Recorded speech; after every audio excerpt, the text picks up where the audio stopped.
without further ado, I'm going to introduce our first speaker. Our first speaker is Dion Kauffman. He holds an MS. Okay, so it's a graduate student or students research showcase. And Dion was very recently a student, but he's the only one who's not technically a student right now. I think that's correct, right? But still counts. So Dion Kauffman holds an MS in Information Studies from the University of Texas at Austin and a BA in Geography from Vassar College. He currently works at the Dolph Briscoe Center for American History at UT. And his talk is sponsored by the University of Texas Department of History, and it is entitled Cartographic Accessibility, Processing the Stephen F. Austin Historical Map Collection at the Dolph Briscoe Center for American History. Please help me welcome Dion Kauffman.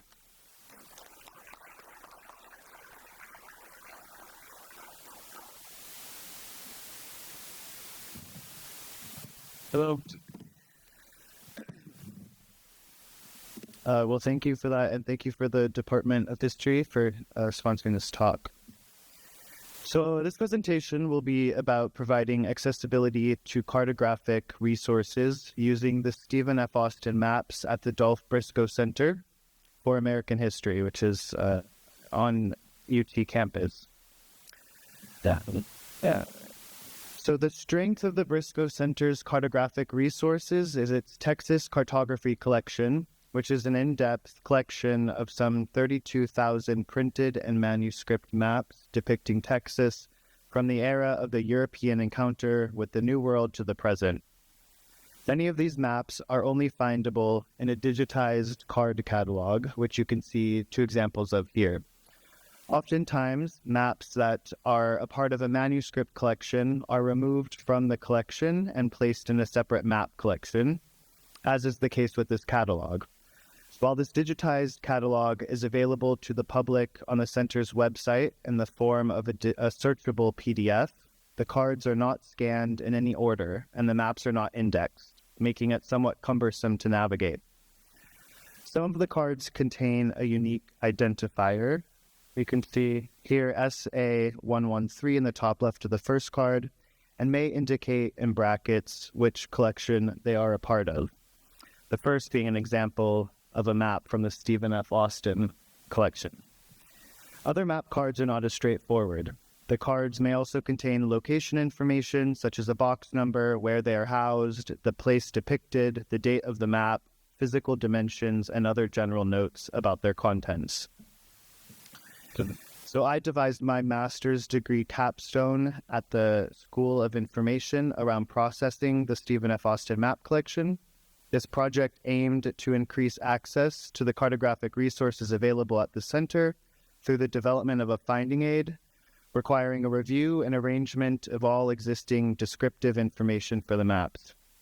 While these maps had previously been digitized and uploaded to the center's digital collections platform, the goal of my project was to streamline a process for pulling out other collections from this massive index cards, thereby increasing intellectual control of the maps and making them findable through existing public research sources like the Texas Archival Resources Online or TARO. The other part of this project focused on long-term preservation of the maps by conducting environmental monitoring of their storage. And this was done by using a data logger to track relative humidity and temperature at the shelf level over a period of a month. So this presentation will begin with the historical significance of these maps, some of their significance at least, as they relate to Texas history and strengthen existing collections at the Briscoe Center. For example, the Austin Papers contain the collected personal and official records of Moses Austin and Stephen F. Austin, and are comprised of correspondence, financial and legal documents, and land deeds and grants, among other items. Given the centrality of exploration to both men's colonial projects, the maps complement and provide basis for a lot of the manuscript material found in the Austin Papers. Of course, this presentation will not cover everything that I would like, nor am I a trained historian, but I thought by highlighting some of the maps drawn by Stephen F. Austin, we could broadly cover a little bit of their history as they made up a larger colonial project. And then I will move on to my project specifically, discuss some of the considerations made, and end with some general preservation recommendations for historical maps. Born in Virginia, Austin moved to Missouri and then to Mexican Texas, where he established the first successful Anglo-American colony in the region. As many of you, I'm sure, are familiar, he played a crucial role in the fight for Texas independence from Mexico, leading settlers and negotiating with both Mexican authorities and the newly formed Texan government. His efforts laid the groundwork for Texas's eventual statehood in the United States. Moses Austin, Stephen's father, was an American businessman and pioneer who played a large part in the development of the lead industry in the early United States. In the 1820s, facing financial difficulties and declining prospects in Missouri, Austin sought and was ultimately granted permission from the Spanish government to settle a colony of American settlers in Texas. His plan involved developing a colony that would grow crops and raise livestock. Capitalizing on the fertile land and favorable conditions he believed Texas offered. However, he died before he was able to actualize his plan, and Stephen F. Austin eventually took over to oversee his father's vision. This map of a site plan titled Situation of Mine at Breton was made by Moses in 1798 of a mine in Missouri and includes places where ore is melted, capturing the beginnings of Moses Austin's lead mining operation. Austin is credited with leading the first significant wave of American settlers to Texas. His efforts included recruiting settlers, providing them with grants, and guiding them through the challenges of establishing new communities. He played a crucial role in developing infrastructure for the new settlements, including establishing towns, facilitating land distribution, and setting up systems for local governance. San Felipe de Austin was founded as a central administrative and commercial hub for the Austin colony, which was established in 1821 and brought 300 families to the area. It served as the colony's headquarters and became a significant center for the settlers. This map is also significant because it was created in 1823, only 2 years after his father's passing, and demonstrates the readiness in which Austin inherited the land grant. In his role as the leader of the colony, Austin undertook extensive exploration of the region, which was an essential part of the colonization process. He documented important geographical features, including rivers and waterways, which were crucial for planning settlements, organizing land grants, and facilitating transportation. Given current issues impacting water throughout Texas today, including droughts, groundwater depletion, and pollution from agricultural runoff, these maps can be valuable tools for understanding how systems and land planning have changed over time, as well as provide a conservation basis and a historical context for reestablishing natural hydrological processes.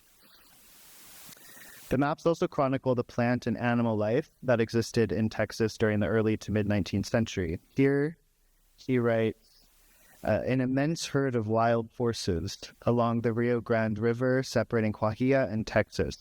Part of what makes these maps so special is that they are manuscript maps, meaning they are hand-drawn using ink or watercolor, which showcase the art and science of map making before the widespread use of printing technology and the liberties given to fill space by the creator.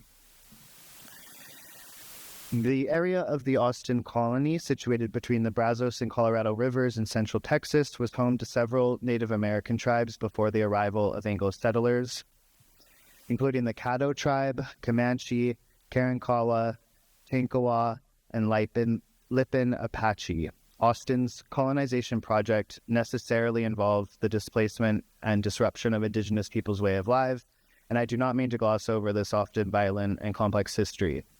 These maps provide an insight into this existence during colonization as it was perceived by Austin himself, including this one you see here, where he mapped the indigenous peoples living along the Neches and Sabine rivers in 1827. Mapping has a long history as a tool of colonial violence, and having these maps available to researchers can contribute to that story as it relates to the foundations of Texas statehood. Austin played a crucial role in the Texas Revolution as a key leader and diplomat. Initially, he worked to address grievances with the Mexican government and sought peaceful resolutions. As tensions escalated, Austin supported the independence movement, serving as a commissioner to secure support and funding for the Texan cause, which was bolstered by many motivations, including the institution of slavery. Austin served as a delegate at the Convention of 1836, where the Texas Declaration of Independence was signed. So some of these maps trace a military history of Texas as well, and show how Austin's exploration and study of the region played a significant role in the Revolution. And here we see a sketch of invasion routes from the Rio Grande River to Mexico the same year of the convention.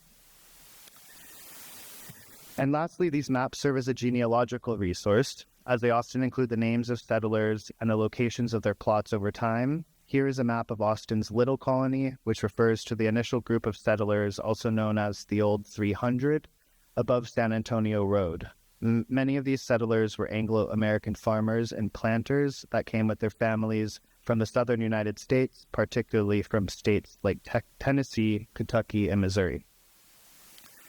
So now on to my project. The first step for processing a map collection is to create an inventory of what you have and where things are stored. From here, you can gather or generate descriptive metadata for the maps, who created them, when, what are the materials used, and how might this impact how they are stored.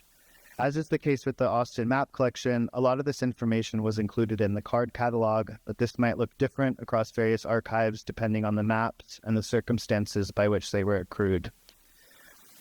Once I had a full inventory of the maps and familiarized myself with their scope and content, I was able to consider the arrangement for the inventory. The Stephen F. Austin map collection is comprised of 105 notes and maps of the southwestern U.S. and Mexico, primarily created by Austin himself. The material includes field notes, sketches, surveys, and maps related to the pursuit of Anglo-colonization of Mexican Texas. Additional creators found in this collection include Moses Austin, Elias R. Whiteman, and Samuel May Williams, among others. When determining how these maps should be arranged in the finding aid, I researched existing map collections at similar institutions across Texas and came up with 3 of the most common arrangements: maps arranged by geographical areas, by map types, such as plat or topographical maps, and by creator. There may be various reasons for why one collection should be arranged one way as opposed to another. I chose to arrange the series by geographical location, which includes Texas, Missouri, and Mexico, given their discrete functional roles in both Austin's life and the colonization of Texas. Within this subseries, the maps are arranged chronologically. In order to upload the maps as archival objects in archive space, the open-source, web-based software platform the center uses for managing and providing access to its collections, I had to create a spreadsheet using an upload template. I won't bore you with an exhaustive monologue about this process, as it's tedious and involves rounds of testing. However, one of the central components familiar to any processing archivist is to ensure that any archival object is described using standardized taxonomy terms and a controlled language. DAX, which stands for Describing Archives, a Content Standard, is a set of guidelines used in the archival profession to create consistent descriptions of archival materials.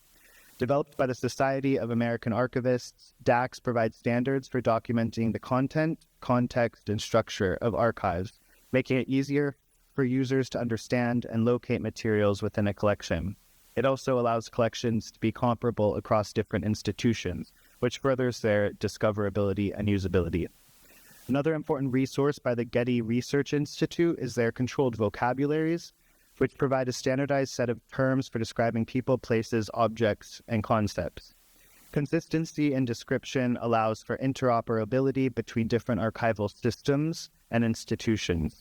For this collection, the Getty was used for describing different map types. For example, take a plat.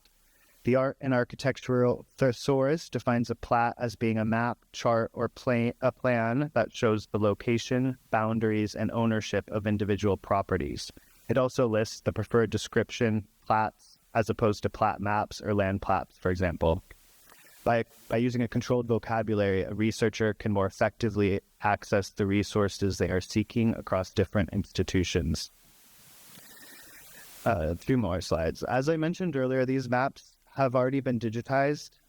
Once I created the finding aid for the collection, the project dovetailed with early efforts at the center for creating a digital object workflow and archive space that joined the digitized maps to the inventory. That way, a researcher could access any given map at the item level and see a linked thumbnail picture of the map that could then take them to the digital collection. The Stephen F. Austin map served as a successful test pilot for creating this workflow.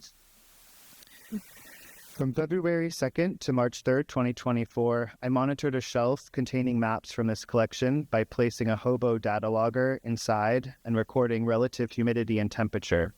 Temperature, indicated by the black line, does not fluctuate too much or have any large peaks, which ensures paper is not expanding or contracting to the point of being a risk to its longevity. The relative humidity, the blue line here, is well within 30 to 50% relative humidity range recommended by the Northeast Document Conservation Center, which is a nonprofit specialized in the preservation of paper-based library and archival materials.